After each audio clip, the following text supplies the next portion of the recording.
નમસ્કાર દોસ્તો, હું દર્શન રાવલ વર્લ્ડ ઇનબોક્સ એકેડમી વતી આપ સર્વેનું હાર્દિક સ્વાગત કરું છું.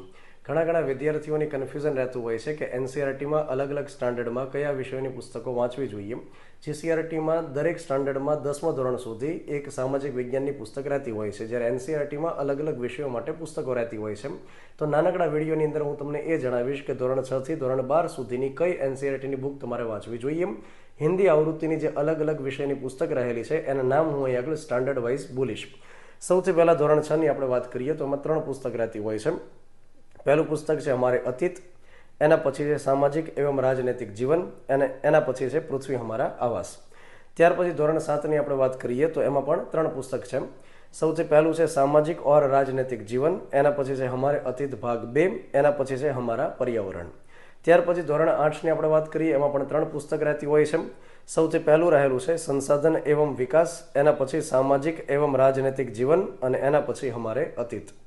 ધોરણ 9 અને ધોરણ 10 ની અંદર 4 પુસ્તક રહેતી હોય છે. ધોરણ 9 ની આપણે વાત કરીએ છીએ.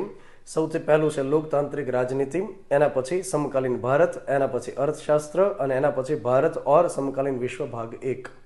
ધોરણ 10 ની આપણે વાત કરીએ છીએ જેમાં 4 પુસ્તક છે. સૌથી પહેલું છે સમકાલીન ભારત ભાગ 2, એના પછી આર્થિક વિકાસ કી સમજ, એના પછી ભારત ઓર સમકાલીન વિશ્વ ભાગ 2, અને એના પછી લોકતાંત્રિક રાજનીતિ ભાગ 2. ધોરણ 11 અને ધોરણ 12 ની આપણે વાત કરીએ. જીપીએસસી અને યુપીએસસી ની તૈયારી કરતા વિદ્યાર્થીઓ માટે ધોરણ 11 અને 12 ની પુસ્તકો ઘણી ઉપયોગી સાબિત થતી હોય છે.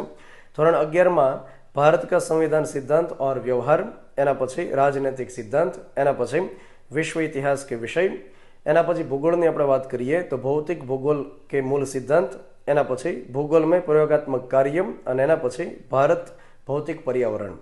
ત્યાર પછી ધોરણ 12 ની આપણે વાત કરીએ છીએ સમકાલીન વિશ્વ રાજનીતિ, એના પછી સ્વતંત્ર ભારત में રાજનીતિ ભાગ 2, એના પછી માનવ ભૂગોલ કે મૂળ સિદ્ધાંત, એના પછી ભૂગોલ में પ્રયોગાત્મક કાર્ય, અને એના પછી છે ભારત લોગ और અર્થવ્યવસ્થા. તો આ મેં અલગ અલગ સ્ટાન્ડર્ડના વિષયોના નામ તમને કીધા છે.